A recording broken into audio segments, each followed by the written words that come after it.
अस्सलाम वालेकुम जी। मैं ਤੁਹਾਡਾ अपना वीरा मियाँ सैफ रहमान ते मियाँ साहब की कहते ने बाग तेरे दी राखी कर कर गुजर गई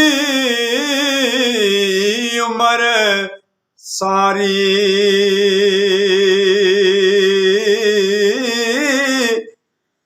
जद फल पकड़ ते आया ते लह गए होर बपारी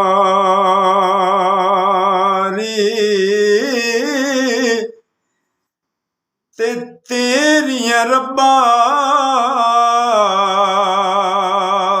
तू ही जाने ते ऐ की खेड रचाई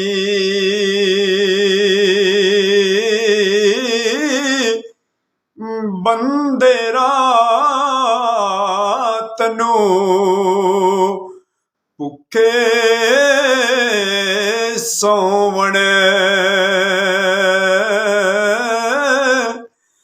ते कुत्ते खान मलाई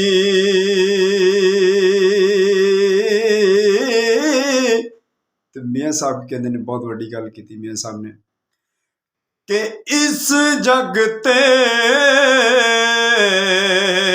कौन वे सुख अंदर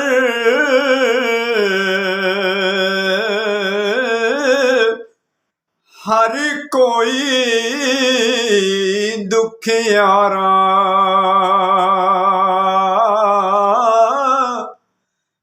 बेवफा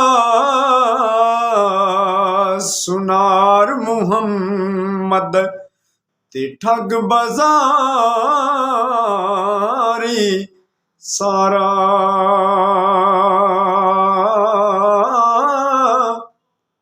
वीडियो अच्छी लगी तो लाइक शेयर जरूर करें जी। मिलते हैं अगली वीडियो।